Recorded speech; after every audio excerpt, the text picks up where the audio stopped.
All right.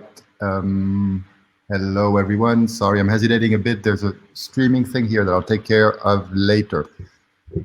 Nice to be back. Welcome to this new edition of the Worldwide Neuro Dev Forum. Today, our speaker will be Kevin Mitchell of Trinity College in Dublin. Great to have you here, Kevin.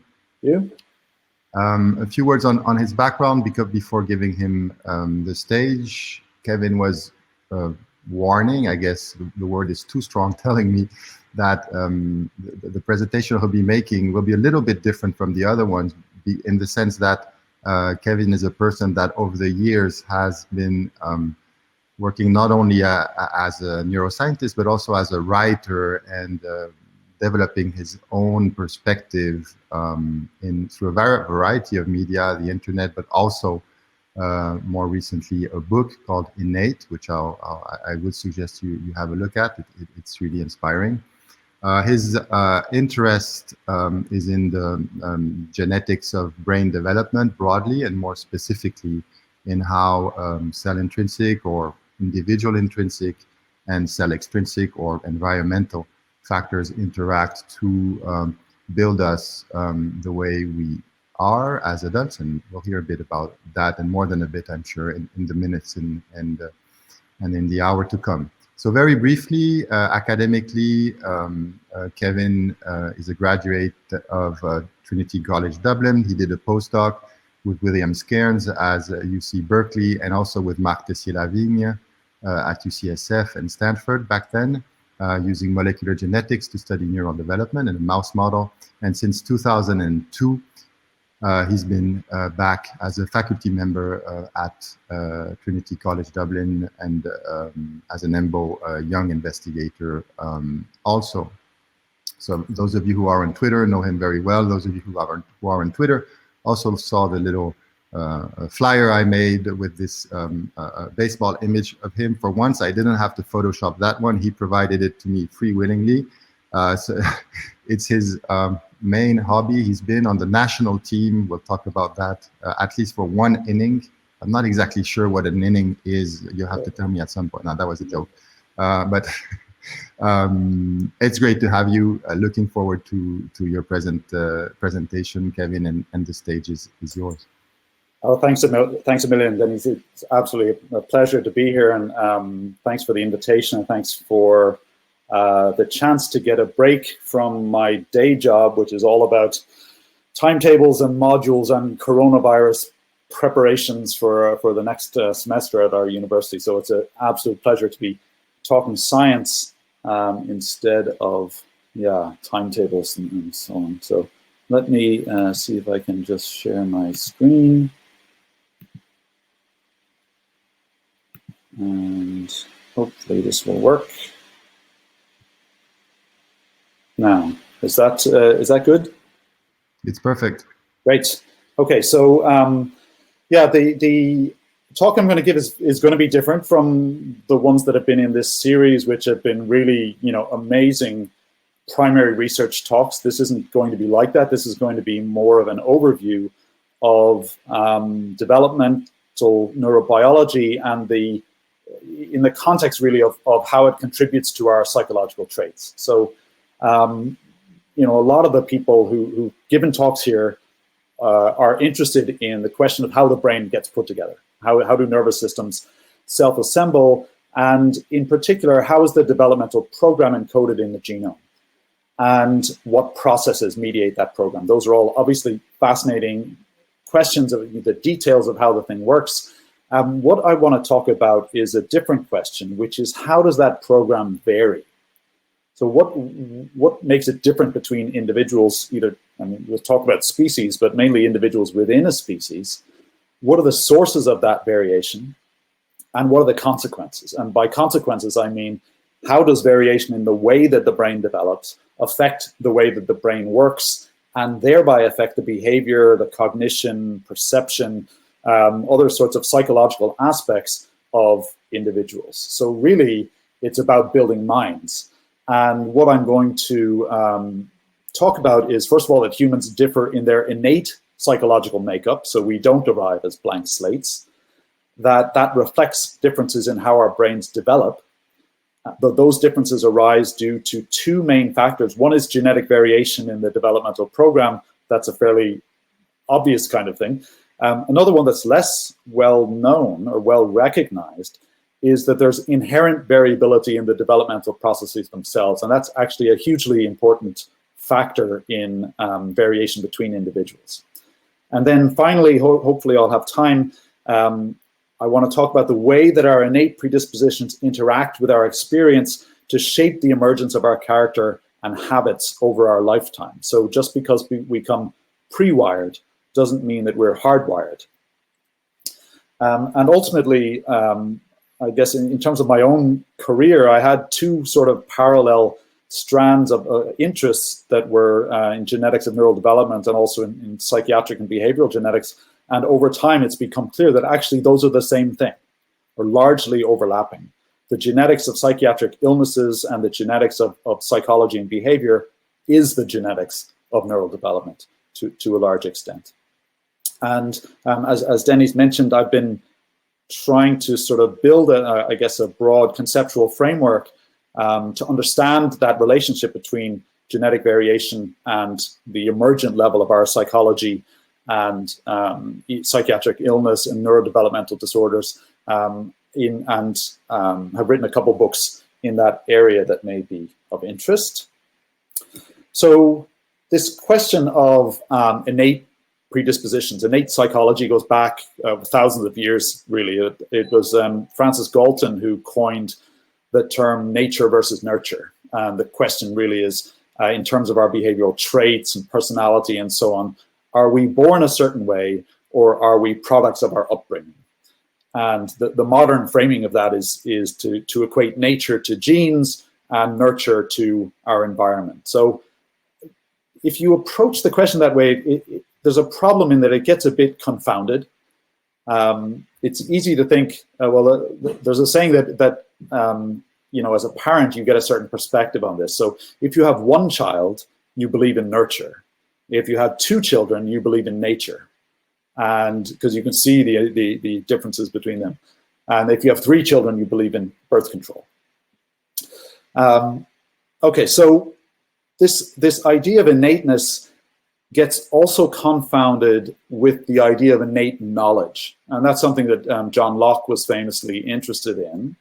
And his blank slate was basically the idea that we don't have any innate knowledge in our minds, that everything we know about the world has to come from our experience. That gets tied up or confused, I think, with the idea that we have innate predispositions, which I think should be a much less contentious kind of viewpoint. And in fact, what I'm going to argue right now is that, first of all, there is such a thing as human nature. Generally speaking, a species-specific nature that we have that's different from other animals. And secondly, that our individual natures are just variations on that theme. And in fact, not only is that conceivable, it's inevitable. There's no way for there not to be variation genetically that affects how that program plays out. So if we think about human nature and we imagine, say, David Attenborough looking at humans and describing them in the way that he would describe, you know, some other animals like these meerkats, you could imagine him talking about things like behavioral tendencies, like we're bipedal, we're diurnal, we move about during the day, we're gregarious, monogamous, more or less. We have these obvious sex differences. And then also there are behavioral capacities that we have as a species, and some of which are shared with other species, many of which are not. Obviously, abstract reasoning and problem solving and language are ones that, you know, really distinguish humans from other animals. But there's also things like social cooperation and dexterous movements and throwing and running and so on. So all of those things are somehow written into our DNA. So we behave like humans because we have human DNA. And if we had chimp DNA or tiger DNA or aardvark DNA, we'd behave like chimps or tigers or aardvarks. So somehow that program in our DNA is expressed through the physical structure of our brain. So we behave like humans because we have human DNA that specifies making a human brain. That sounds really trivial and almost stupid to say it like that, but there's a corollary of that, which comes from looking at the actual nuts and bolts of that program. And of course, that's what many of you in the field do, is trying to figure out what is that program for making a human brain. And you have to go from an embryo through patterning and cellular differentiation, guidance of nerve fibers and specification of connections. All of those depend on the activities of specific proteins encoded by different genes. So if you look at the sheer complexity of that, you go from a fertilized egg to a baby, then you have to go through all of these stages of embryonic development, the patterning that happens to distinguish these different parts of the embryo, to set aside the nervous system from the rest of the body, and then to pattern and subdivide the brain to specify these different areas in a functional way. And then at a microscopic level, of course, to specify the fates of thousands of different types of neurons to get them into the right organization. They have to migrate to form these highly organized structures. Then they have to connect to each other, both locally, to form really, really precisely laid out circuits that are organized to do particular computations, as well as long-range circuits that connect up, broader brain-wide systems that give us this amazing, beautiful picture of the wiring of the brain. So there's a genetic program that specifies all of that, that's written into our human DNA. And if you think about the differences between humans and chimps, for example, well, we're 98.7% identical with chimps at the DNA level. But out of 3 billion bases of DNA, that means there's 39 million base differences between humans and chimps. And somewhere in that 39 million is an explanation for why their brains develop the way they do and ours develop the way that we do.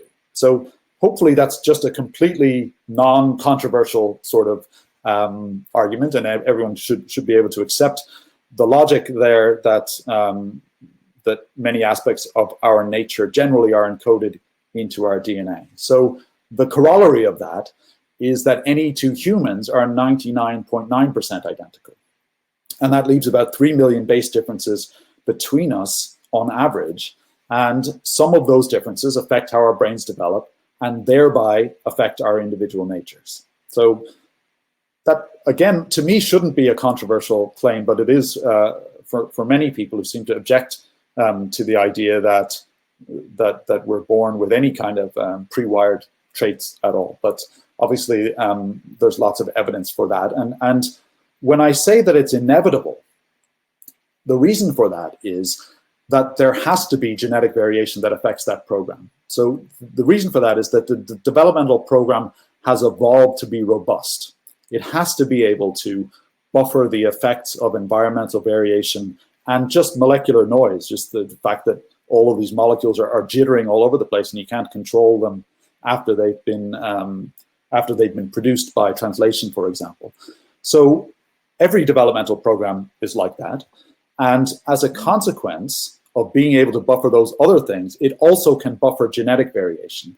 And then paradoxically, that ability to buffer genetic variation means that genetic variation accumulates because it's allowed, it's tolerated. And it causes phenotypic variation that is also tolerable until it isn't. So what that means is that you have a background of genetic variation that is contributing to sort of quantitative differences between individuals. And if an individual gets into a range for some phenotype that isn't very functional or optimal, then natural selection works against that. So you get a balance between rates of mutation. Every time new sperm or eggs are generated, new mutations enter, but that's counterbalanced by selection, and it gives you a kind of a level of genetic variation that accumulates in a species. So every generation creates new variation, and then individuals may be selected against, and you end up with a spectrum of variation across the population, or indeed within any individual, where you have recent mutations, including ones that you may be inherited just from your parents in the generation of eggs or sperm. Those can often have very big effects because natural selection hasn't seen them yet. So they have a chance to have big effects. And then there will be some that have sort of medium effects that are a little bit older, that are in the process of being selected against, but have not yet been eliminated. And then you have this vast pool, these blue ones up here, of genetic variants that arose way, way in the past, had tiny effects or no effect, and were therefore free to spread through the population. So for any of us, for any phenotypes we look at, there's going to be a cumulative combined effect of all this genetic variation on those phenotypes. Now, what that means is that if we look at brain traits, structural traits or functional, or if we look at psychological traits, which vary across the population, some of that variation will be attributable to genetic differences. And that the term for that is the heritability. So across the population, genetic differences contribute to making people different. The flip side of that, which is experimentally important, is that people who are more genetically similar to each other will be more similar in brain structure and function and psychological traits. And that's something that's easy to measure. We can use that in twin studies or family studies, or even actually across almost only cryptically related people in the general population. And by measuring that effect of how well phenotypic similarity tracks genetic similarity, we can infer how heritable a trait is or calculate it. So the typical sort of model, which actually was first suggested by Francis Galton, was a twin study where you can look at pairs of identical twins and pairs of fraternal twins and see how similar are they for any trait. So for height, for example, you look at pairs of identical twins, they'll be very similar to each other. Pairs of fraternal twins will be less so. And the nice thing about using this design is that it controls for the family environment. So both sets of twins will have shared a family environment. The only difference between them is that the identical twins share more of their DNA in common. So if the identical twins on average are more similar to each other for some trait than fraternal twins, then that illustrates a genetic effect. And you can do that for all kinds of things. You can do it for brain structure. So here's some pictures of the brains of monozygotic twins, which are really, really similar to each other. And then some dizygotic twins and siblings. And they're more similar than random people, but they're clearly not as similar as monozygotic twins. And obviously, that's just eyeballing it. People have done this across the whole brain in large studies with MRI and look to see how well correlated are different parts of the brain between pairs of either identical or fraternal twins. So the identical twins here, you can see these purpley, white, and red bits are really highly correlated if you measure the thickness of the cortex in this case, or volume of gray matter in different parts of the brain between pairs of twins, while fraternal twins are less similar to each other, but still much more than zero. And you can also see that some parts of the brain are under tighter genetic control than other parts of the brain. That's true too if you look at things like structural connectivity. You can look at the layout of different axonal pathways and so on. Those show also very high heritability. You can look at functional connectivity, the way that measures of how tightly different parts of the brain are talking to each other. And if you look at those patterns across many, many different individuals, again, you see very high levels of heritability. So what this means is that, you know, the really red ones here, 80% of the variance that you see across the population is attributable to genetic differences. So if everyone were a clone, 80% of the variance would disappear, basically. Even in things like EEG parameters, you can see that monozygotic twins show really high correlations in lots of measures of things, alpha power and frequency and so on, you know, much higher than the dizygotic twins. So overall then, the genetic influences are strong. The genetic variation affects our brain structure and our function in really empirically measurable ways. Those influences, also it's important to say, they don't stop at birth. The genetic program continues. It affects postnatal growth and maturation as well. And what I'm going to argue is those differences in brain structure and function also manifest on our psychological traits. So if we're going to think about the heritability of psychological traits, then the first thing we have to do is measure them. And of course, there's all kinds of instruments for measuring IQ, different cognitive tests for measuring, personality, and also things like risk for psychiatric disorders. So if you look at those kinds of things, then what you see is that for these traits, identical twins show quite high correlations, and fraternal twins show high but less, lower correlations. And again, that difference between them then is an indication of how strongly genetically controlled a trait is. So if you plot them on a graph like this, if there was no effect of genetic relatedness, all of those points would fall on this line. The correlations of dizygotic and monozygotic twins would be the same as each other. But they're not. They show a deviation from the expected point on the line. So that illustrates the size of the heritability of the trait, which is considerable for all of these traits. And you can do some sort of mathematical calculations to actually figure out from that correlation what is the heritability of the trait, how much of the variance that you see in a trait across a population is attributable to genetic variance. And it's important. This is it's a really tricky term because it sounds like the colloquial idea of just heredity, which it's not exactly. And there's a few things that people often get mistaken about it. First of all, it applies only to the population. It doesn't apply to individuals. So if I say 60% of, IQ is 60% heritable, that doesn't mean 60% of my IQ came from my genes. That doesn't make any sense. It only applies to the variance across the population. Also, it only applies to the variance. It doesn't tell you anything about the mean.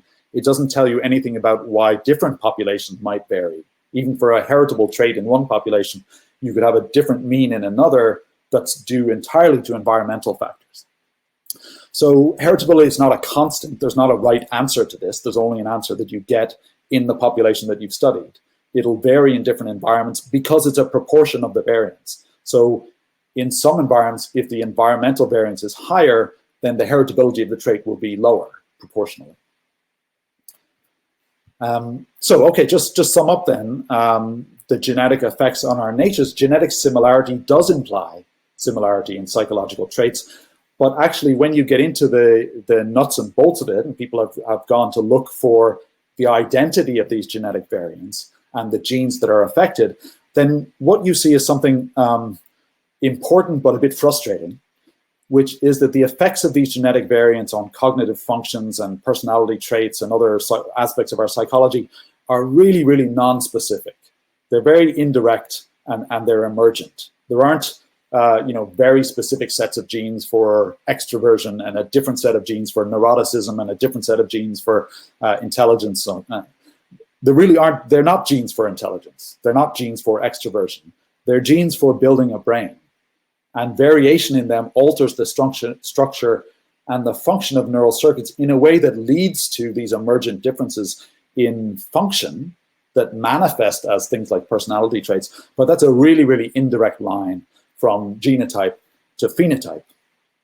And we now know that because we're finding, in the broad sense of the global community, more and more of the genetic variants that affect these kinds of traits. So just to give you a broad scheme of this, the idea is that if we want to understand the relationship between genes and psychological traits, that's really, really indirect. And it involves this route of development to get from the genome in a fertilized egg to a human being walking around behaving or misbehaving.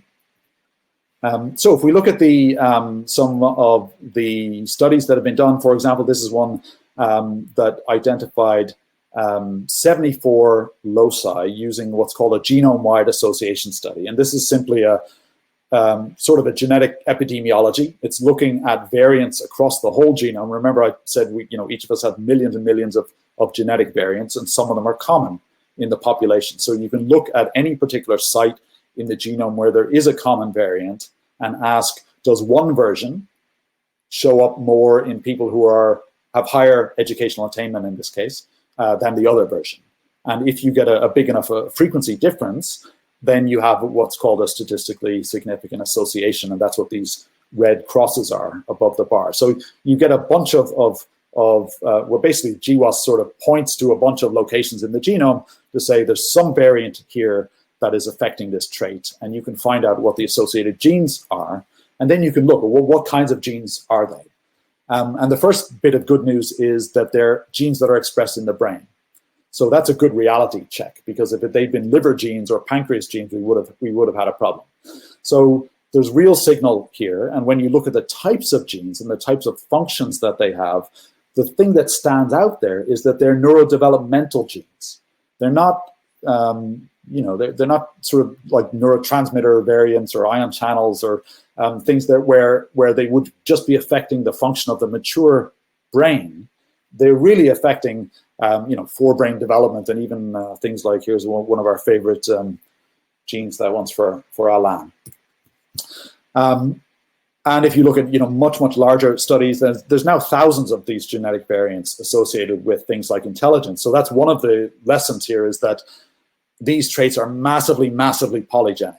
There aren't 10 genes or 100 genes affecting them.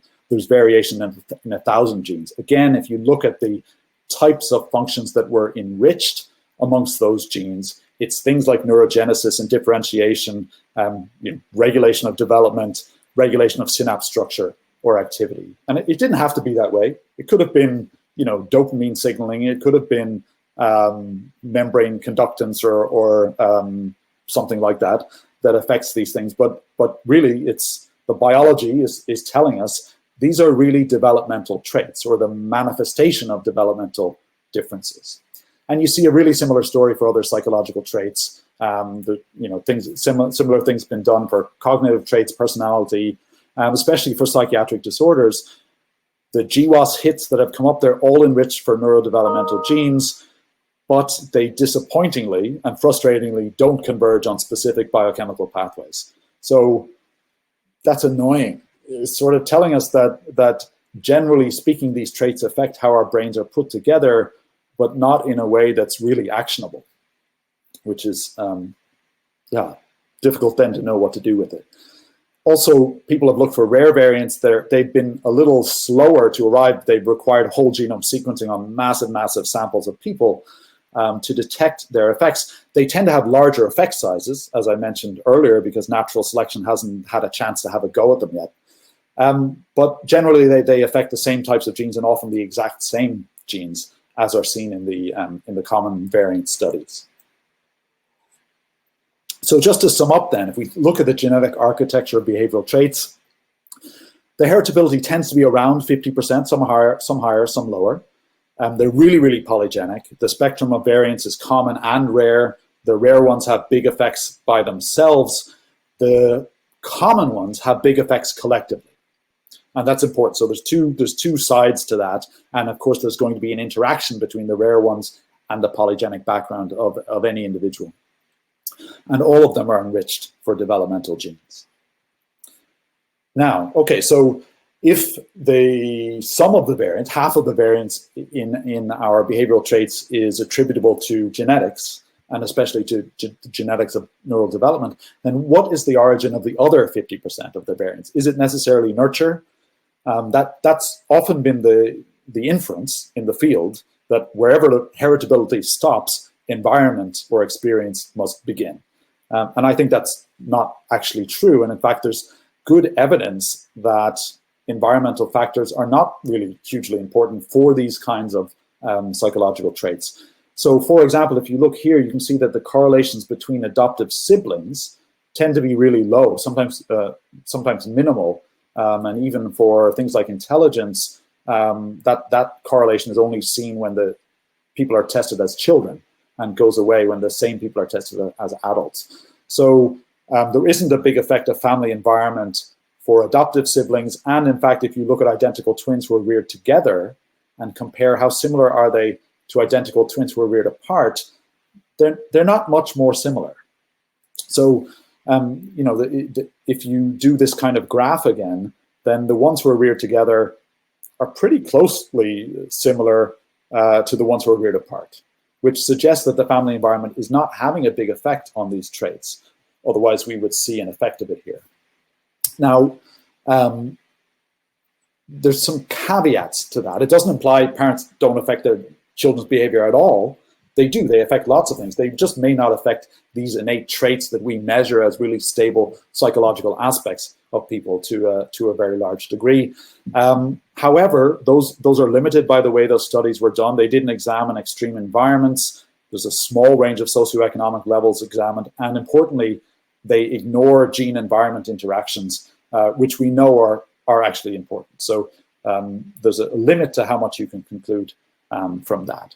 But if we just think about the total variance of a trait, then this is a typical way to frame the contributors to that. One is the heritability, the effect of the genetic variance. The other is the common or shared environment, which is often very minimal. And then you're left with this leftover term, the non-shared environment, everything else. And really that's what's left over, what's making twins not identical to each other. And people have tried, well, they've tended to use this term environment, which I think is misleading, because non-genetic doesn't have to mean environmental. We've seen that the family environment has little effect.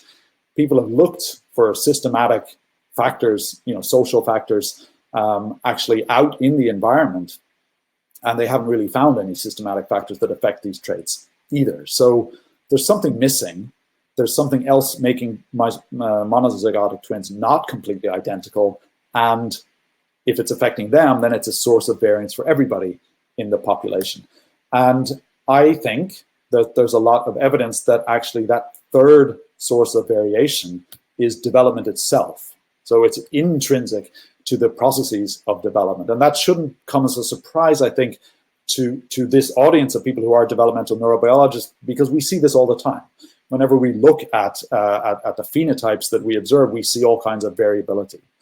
And really, the program of development is incredibly complex, as I showed you earlier, all the steps that are involved in it, and it's noisy at an engineering level. The genome encodes the biochemical rules of self-assembly, but it doesn't encode the specific outcome. It only gets some feedback from natural selection on whether that outcome is optimal or not. And you literally don't get the identical result every time you run the program, because there isn't enough information in the genome to specify the location of every cell and every synapse and every nerve fiber there. It just specifies the rules, and then the thing self-assembles, but with some inherent variability. So this is really obvious in a sense when you look at monozygotic twins who we call identical, but of course they're really not. And these two girls are strikingly similar to each other, but they're not identical. You can see some differences between them from those two runs of the program. But actually, in each of us, you can see the same thing, because the program actually runs independently after a certain stage of development on both sides of our bodies, including both sides of our faces. And so, yeah, I know, I missed this guy, better times.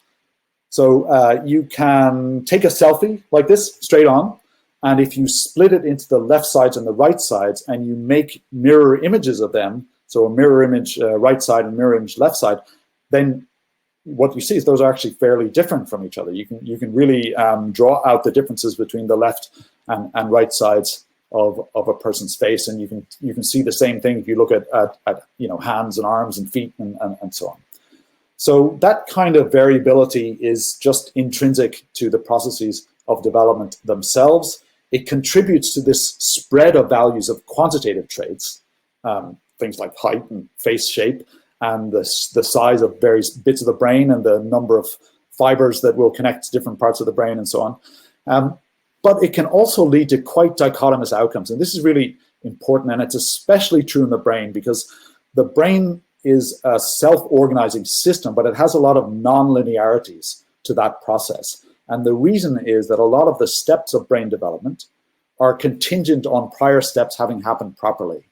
So if there's some little change that happens here, the effect of that can be amplified over subsequent stages of brain development and lead to a large outcome, a large difference in the eventual outcome.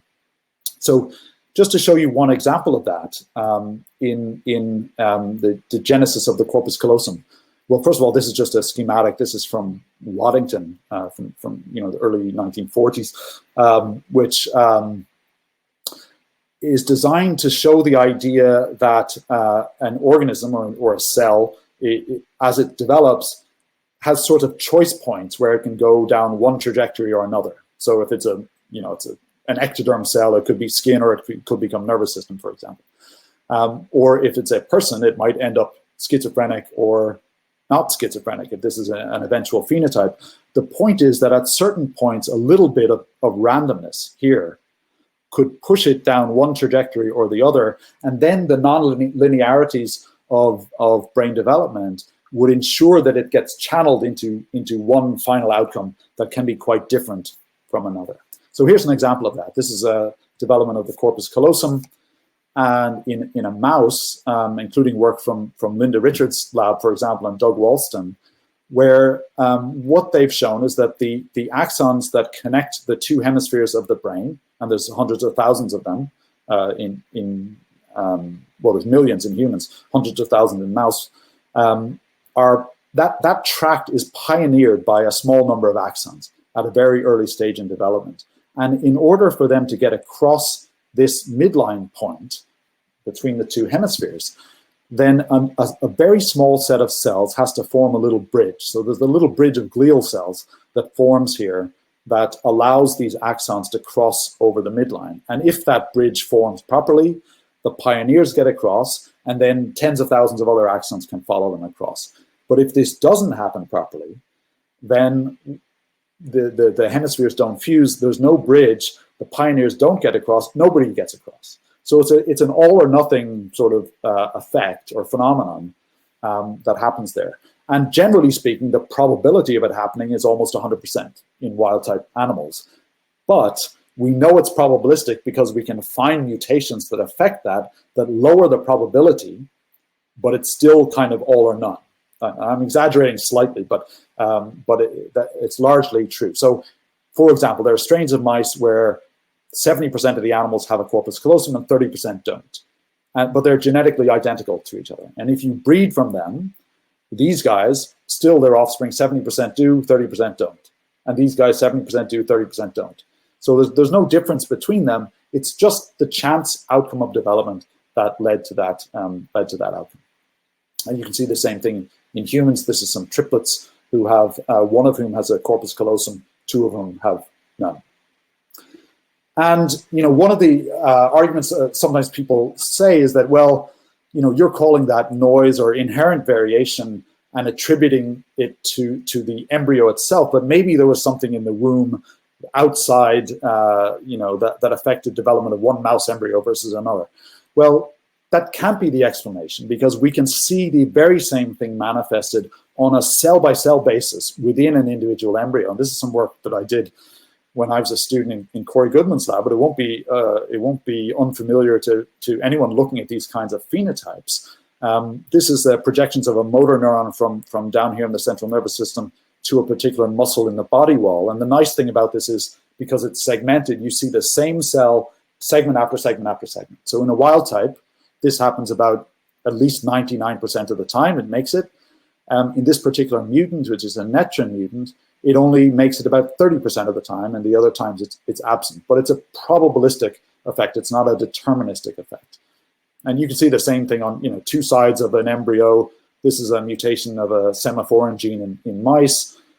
This is the fornix, which is a projection of the hippocampus, which is perfectly fine on one side of the embryo and aberrant on the other side, but that's random. It can be it doesn't, it's not consistent which side it is. Sometimes it's both. And for those of you who had the pleasure of hearing Bassem Hassan give a talk here in this series a little while ago, his group has shown an absolutely gorgeous example of this, where asymmetry of a single pair of neurons in the drosophilo-visual system is clearly stochastic, but has effects on the behavioral aspect of, the behavior of individuals is affected by that asymmetry between the two things, and just how it actually develops on an individual basis. So a really, really clear, very direct demonstration that stochastic developmental effects and variability, in this case, largely affect this aspect of behavior. So the broad lesson is that if you want to understand how to get from genotypes to phenotypes, you have to go through development. And this is really plural. You really do get a distribution here. There's not a one-to-one relationship or a deterministic relationship between genotypes and phenotypes. Now, there's a wrinkle, if I have time. The developmental robustness that I mentioned earlier, that channels all of this variation, that buffers it to within this sort of livable zone, a viable zone, is itself a genetic trait. So some individuals have greater developmental robustness than others, and really it reflects the overall integrity of the genetic program. So it can be degraded by increasing the load of genetic variants. And the reason for that is that the entire program is evolved and adapted to work together. And there's this sort of distributed robustness and sometimes direct redundancy of elements that collectively ensure a viable outcome. But once you start messing with the components, you start mutating this one and that one and this one and that one, sure, they have individual phenotypic effects, but they also have a collective effect, which is that the whole thing just doesn't really work as well anymore. It's just not as able to buffer all of that noise and all of the accumulated genetic load. And so the idea is that you have some individuals who have very robust genotypes because they have a fairly low mutational load, and others who have a sensitive genotype because they have a high mutational load. And so if you, for example, cloned these ones, there would be a narrow range of outcomes. And if you cloned these ones, there would be a broad range. And we can see that, because this is manipulable in model organisms. And there's lots of people doing really, really interesting work on the genetics of variability as opposed to just the genetics of phenotypes. But you can see it in humans too. And you can look at symmetry, for example, as an indicator of this sort of mutational load. Here's Kate Beckinsale, the actress, who is charmingly symmetric. So this is her left and right doppelgangers, who they're really, really similar to each other. So she's very highly symmetric. That was a bit gratuitous because I like Kate Beckinsale. But generally speaking, there's an important point here, which comes back to thinking about these sort of broad, non-specific polygenic influences on things like general cognitive abilities or shared risk for psychiatric disorders. The idea is maybe that those collective effects are actually reflecting this degradation of developmental robustness in a very general way. That the reason why we're not seeing convergence onto specific biochemical pathways is because susceptibility to psychiatric disorders reflects, broadly speaking, how well your brain is put together, or how well it is able to buffer the effects of things like rare mutations. So in this model, which has significant empirical support, this polygenic background would be a kind of a general indicator of developmental robustness. And in fact, intelligence may be a general indicator of developmental robustness. And if you look at the genetics, when we find the genes that influence intelligence, they overlap with these ones. So there's a shared genetic component between these factors that sort of fits with this broad idea of developmental robustness. So, and also, for example, IQ is correlated with things like minor physical anomalies. It's correlated with height. It's correlated with symmetry, and lots of factors of general health, which reinforce the idea that maybe IQ is an indicator, is an index of general genetic fitness, which is also manifested independently in these other kind of phenotypes. And there's good evidence from those sorts of GWAS analyses and things that this polygenic background can modify risk for things like schizophrenia and autism, but also risk for known monogenic disorders. So ones where we know what the mutation is that causes it, but there's also a background general effect that people vary in depending on that load of common variation. Okay, so just to summarize, then, if we think about this big picture, each of us comes with a range of genetic variants, and they can affect all kinds of aspects of our psychology within the sort of statistically normal range. So things like cognitive abilities and personality and so on. Now, occasionally, we get into a range of dysfunction that we call a clinical disorder. And so if we're thinking about neurodevelopmental disorders like schizophrenia and autism and epilepsy and so on, then what we can see is, first of all, they're really highly heritable. They may be associated with one big mutation sometimes, sometimes with several rare mutations, always modified by this general polygenic burden, which includes an important effect of sex, which then will give you your overall genomic risk. So this polygenic burden sort of is a measure of how well you can buffer these effects. And if you can't buffer them very well, then your overall genomic risk will go up.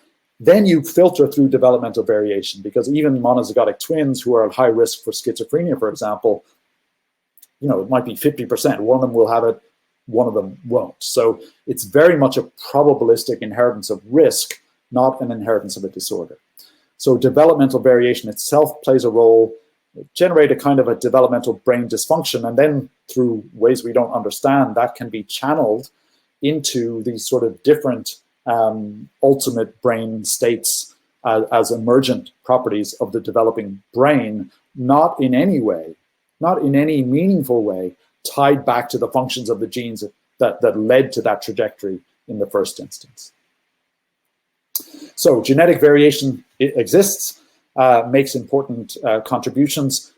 Developmental variation then increases the range of phenotypes that we see to give us these innate differences in brain structure and function and our psychological traits. And just as an added wrinkle, genetic variation itself affects how much developmental variation there is. And that may be a really important aspect of understanding, especially things like susceptibility to psychiatric disorders. Now, if I can take 5 more minutes, I think I will, just to make sure that I don't leave you with the impression that I'm a determinist in a genetic or even a developmental sense, because development does not end at birth. We do come pre-wired. It doesn't mean we're hardwired. Of course, we respond to our experiences, and of course, we respond to our environment, but in ways that are maybe subtly different from the ways people have thought about them. So typically, if we come back to this framing that we started with, we have nature versus nurture. So even if we have innate predispositions, many people would say, well, okay, well, experience and environment can override those. And in fact, you know, there's a whole literature claiming that brain plasticity, this whole field of brain plasticity, shows that we can really react, you know, that we're free to change everything about the way that we are, and everything about our personalities and so on. There's a whole sort of self-help literature built on the notions of brain plasticity as elements of nurture that can override innate predispositions. And what I want to suggest is actually that the mechanisms of brain plasticity do exactly the opposite to that. They tend to amplify our innate predispositions, and that's because our innate predispositions shape our experiences and our environment. We're not passive, we're actively affecting those. So I'm just going to skip, I think, through the sort of biology here, but one aspect of synaptic plasticity is that in order to get these kinds of changes between neurons, as we're learning things from experience, these processes have to be gated by the release of neurotransmitters. And the reason for that is that we want to learn from experience, but we don't want to learn from every experience. We want to ignore most things that are happening to us. But in terms of reinforcement learning, we want to learn from things that are either rewarding or punishing. Those are the things we should be paying attention to. And that is implemented at the neural level by these mechanisms that gate synaptic plasticity, depending on whether neuromodulators like dopamine and serotonin and acetylcholine are released, that mediate aspects like salience and attention and reward and punishment and so on. So all of these, you know, at any particular synapse, you'll have all of these different neuromodulators coming in, giving these different signals to say whether synaptic plasticity should happen or not. Those neuromodulators have circuits that will differ between people as well, just like every other neural circuit. So the tuning of these circuits that mediate things like arousal and attention and various kind of low-level parameters of decision-making will differ between people as genetic traits themselves. Now, I think there's a good reason to think that these sorts of functions like risk aversion and reward sensitivity are really basal parameters that we can see in the brains of animals. For example, you can tweak reward sensitivity or delay discounting in animals. So there are brain circuits that do those things. I think there's a model whereby variation in these types of things can underlie personality traits and personality constructs that we see sort of up at this level. So, increasing novelty salience would have a positive effect on impulsivity, which would manifest through sensation seeking as a positive effect on extroversion. Okay, so that's a subject for another talk, but just to say that we will differ in those traits, we differ in our response to experience. So, for example, if people are having an experience, these two guys might be having the same objective experience, but for one of them, maybe he's just having a low emotional response. He'll have no plasticity in his brain, no change to his behavior. This guy is having a high emotional response because he's tuned a little differently. The neuromodulators are gating plasticity, there's circuit change. His behavior will alter subsequently. That will in turn alter his experience. He may actually seek out this particular experience. And you'll get this kind of a loop, and eventually you'll get differences in habitual behavior, which is, of course, what we see when we're interacting with each other. We don't see our innate predispositions. We don't see our reward sensitivity, delay discounting. We just see what people tend to do in various scenarios, but this is how it feeds in there. And also, if we think about genetic effects, they affect our experiences in multiple ways. First of all, because we share genes with our parents, so parenting can reflect the genes that we have. We can evoke certain behaviors. So you can imagine a willful, stubborn child evoking different behaviors from a happy, helpful, cheerful child. And then as we grow older, we select our own environments. So there's a feedback loop here between our innate predispositions and our experiences, where in fact nurture tends to reinforce and amplify our innate predispositions. Okay, so to really conclude, we really are born different from each other. The genetic influences are large, but they're frustratingly non-specific. They may reflect, in part, effects on various aspects of neural development that are specific, but also a very general effect on developmental robustness. Developmental variation is this third source of differences, not just genes and experience or environment, but development itself is a really major source of variance in our psychological makeup. And finally, those innate predispositions interact with our experience to shape the trajectories of our lives, the ways that our character develops and our habits emerge. So I will leave it there, and thank you all very much for your attention.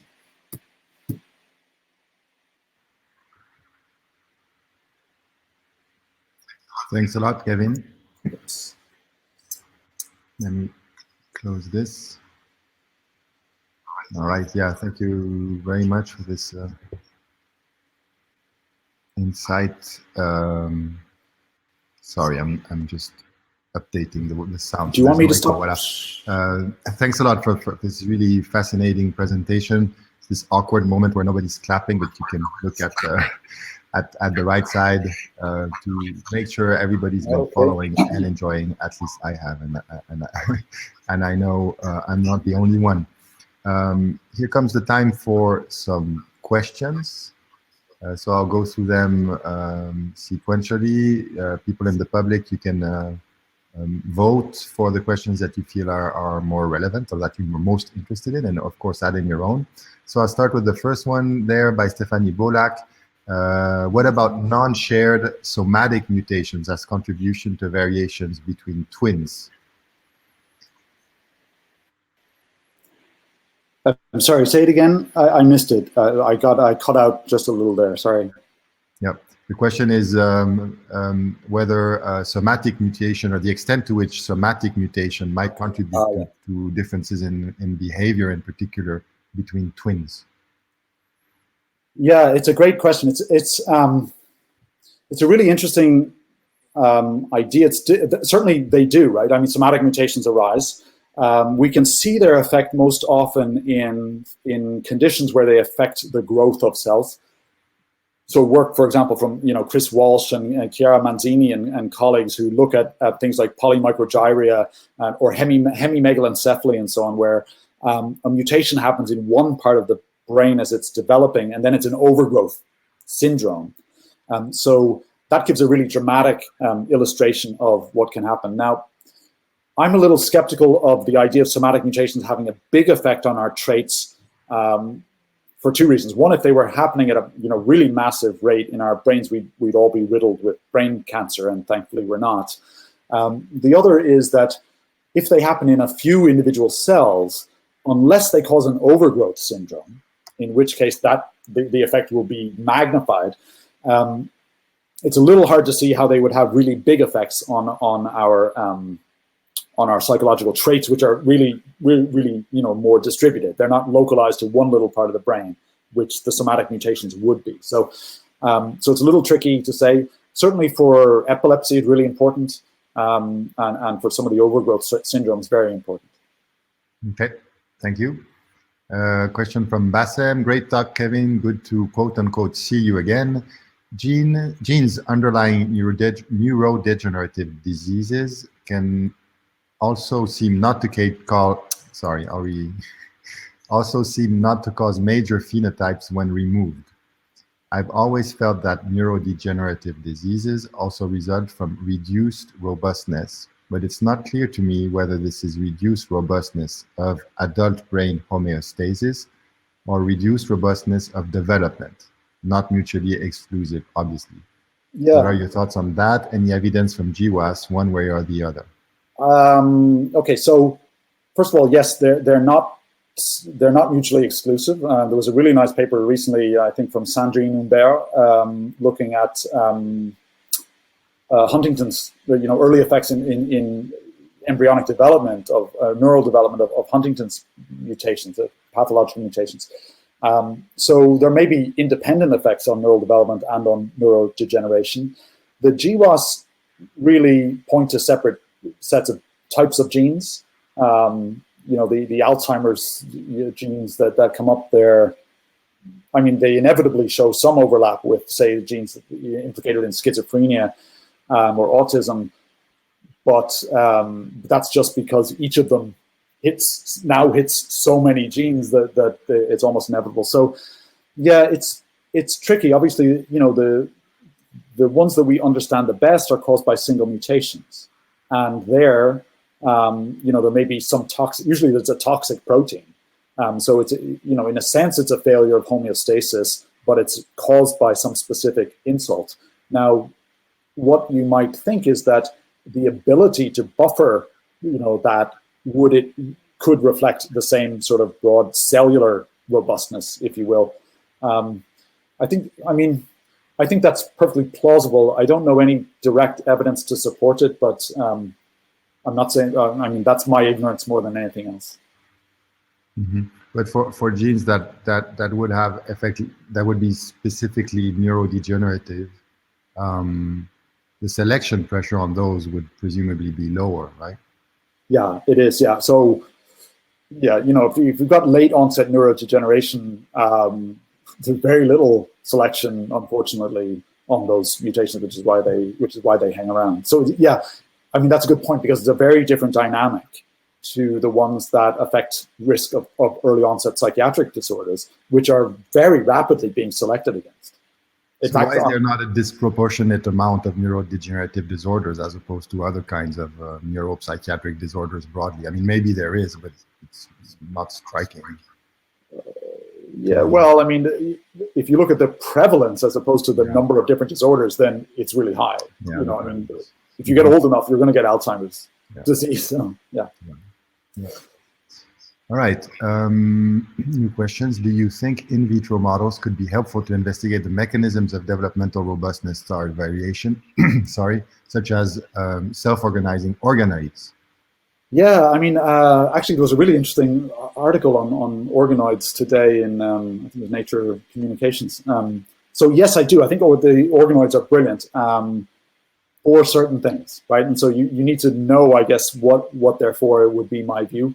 If you're investigating, things like neural proliferation and differentiation, then I think they're fantastic and really sort of, maybe early events in embryogenesis, some patterning if you can get the layout right and so on. I'm really skeptical of efforts to model autism or schizophrenia in an organoid. I just think those are not, the symptoms of those things are brain symptoms. They're mind symptoms. You're not going to get anything relevant there in an organoid. Now, that being said, it doesn't mean you can't do anything. If, for example, you have a neurexin mutation or a neuroligin mutation that is associated with the risk of autism, then in an organoid, you can model how is this having an effect on synaptogenesis, right? So it's just a question of asking the right question in the right model.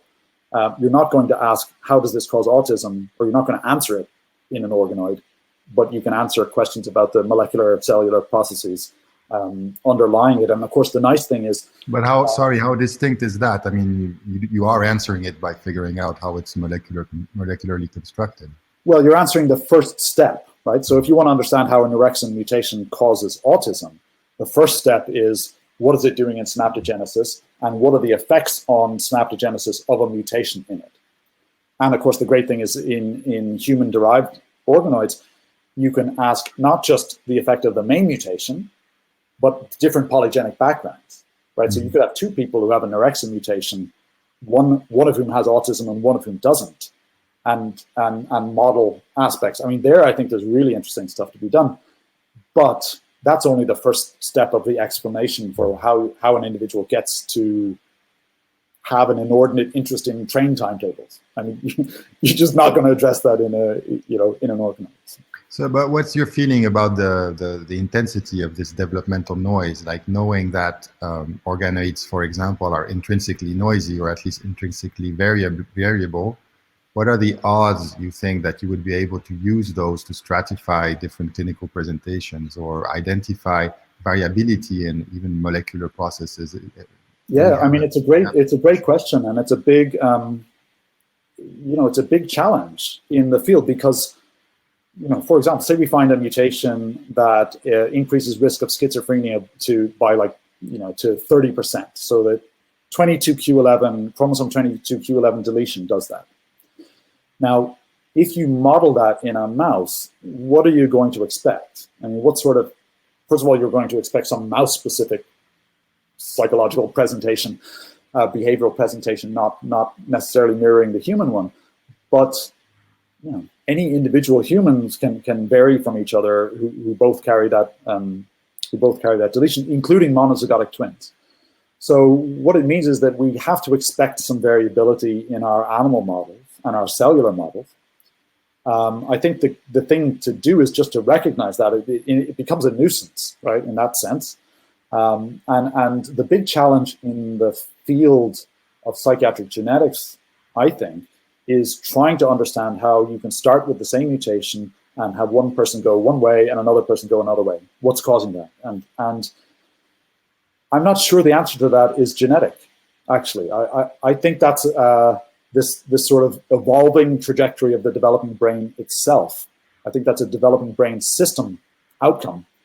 And I would resist, I guess, attempts to locate the answer to that question down at the genetic level. I think the genetic level is the origin of the insult that may challenge a developing brain, but the way that it goes has some random variability to it. Mm-hmm. But do you think you would see these trajectories in cellular systems in vitro on tens of thousands of cells or maybe more? I think we do. I mean, we do all the time, right? We're all used to variable phenotypes, whether it's in cells or in animals. That's why we look at lots of duplicates of replicates of things, So we just don't dwell on it very much, right? Mm-hmm. It's just the statistical noise that we have to accommodate by doing lots of experiments. Mm-hmm. So yeah, there's nothing unusual about it. It's absolutely commonplace for everything that we do, molecular, cellular, developmental. They all have variability that, we treat as a nuisance. I guess what I'm trying to say is that itself may be a big part of the problem, if you will, in terms of psychiatric disorders, or not the problem, but the origin of diversity more generally. Okay. The next question, actually, I think, unless you want to add on to it, really relates to this whole context. Do you think we should be thinking more of psychiatric disorders as neurodevelopmental? Yeah, absolutely. I mean, it depends. I think some of them are probably more neurodevelopmental than others, but certainly, things like schizophrenia and obviously intellectual disabilities and autism and epilepsy and so on have been thought of as neurodevelopmental for a long time. And that includes, I mean, even like I said, schizophrenia, which is an adult onset disorder for the most part.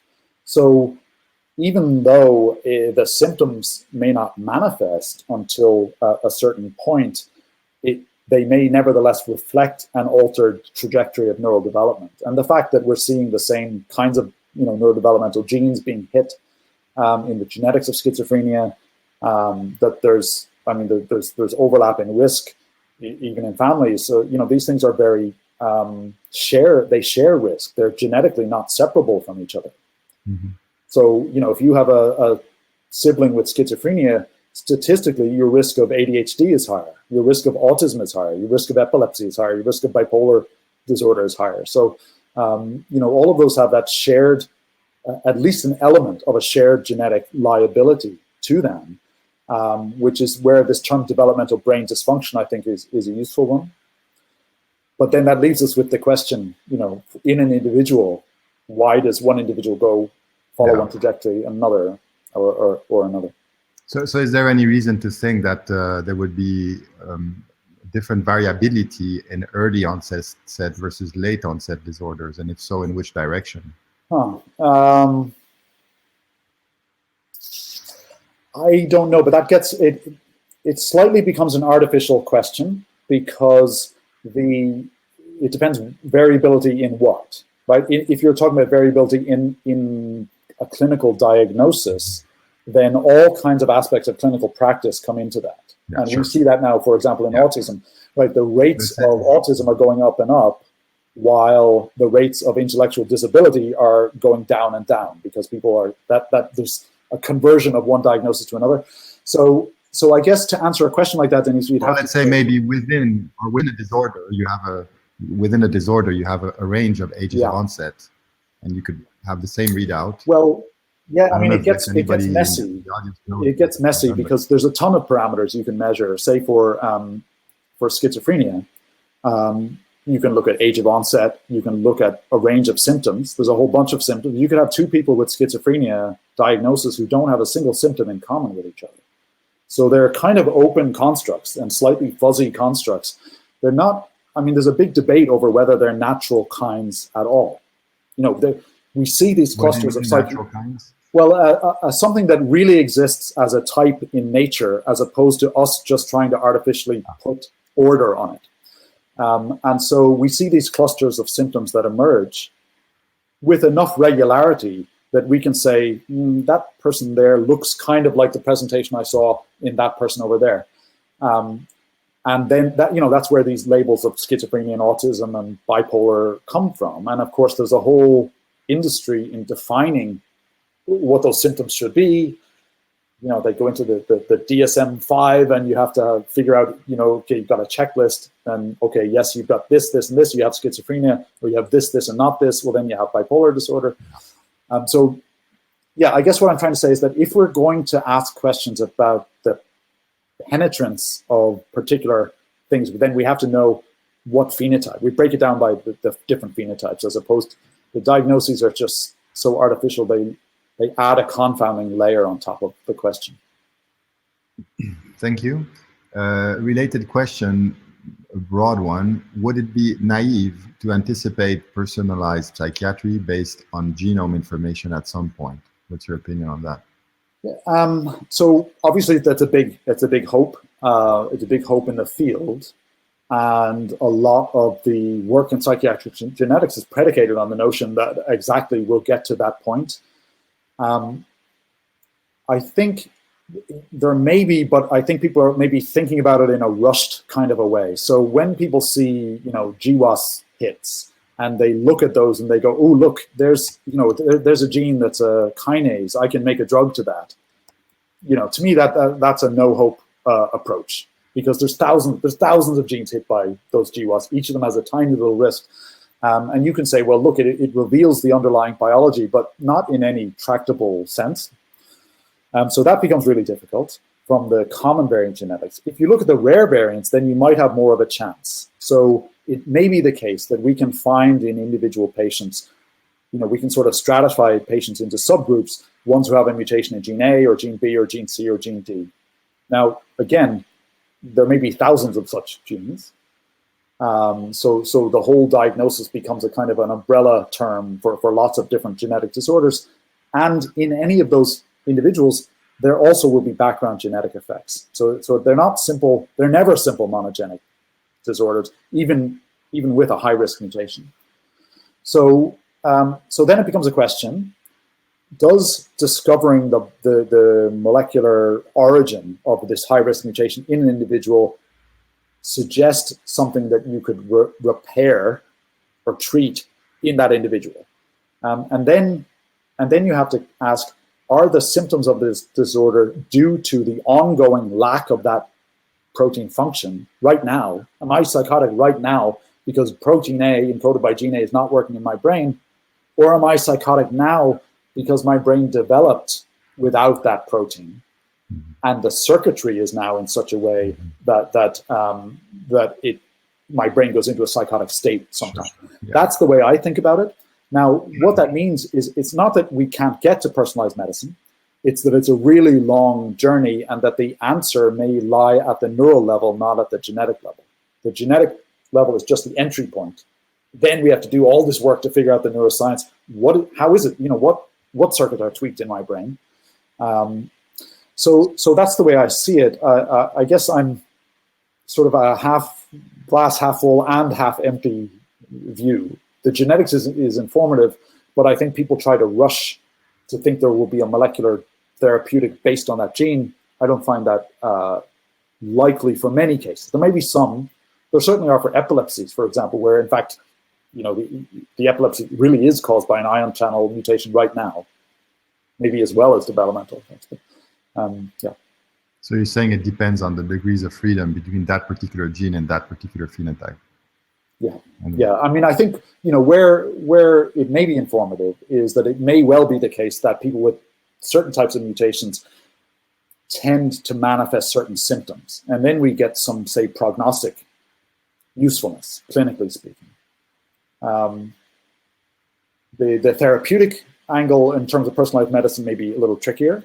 I guess what I'd love to see, right, is if you start with mutations in 100 different genes, and we do enough modeling in mice, say, to work out the sort of convergence onto neural states, and we understand them enough, that actually at that point there may be some convergence on mechanisms where we can say, actually, one drug, we don't have to personalize it, right? We can know that psychosis generally, maybe there's 3 or 4 kinds, 10 kinds maybe. But we can say, okay, actually these drugs should work better than the ones that we have now, because as you probably know, the drugs that we have for psychiatric illness, they were discovered 30, 50, 60 years ago. And there haven't really been any new ones, and we barely really understand how they work. And they have all kinds of horrible side effects. So we desperately need some different approaches. Yeah, but it's going to be, there won't be any quick jumps, I think. All right, Kevin, thanks a lot. I'm sure you'll be happy to continue the conversation on Twitter if people out there have some thoughts. Absolutely. At Wiring the Brain, if you want to follow up. Kevin, thanks a lot. It was a pleasure, exciting presentation, discussion. Looking forward to meet sometime in the future for real. Hope so. Or at least in real, I guess. Yeah. Next week, we'll have Gord Fischel, and the host will actually be Bassem, who's actually on the other side of the screen and will be on this one. Bye-bye, everyone. Have a good week, and see you soon. Bye. Thanks, everyone, very much.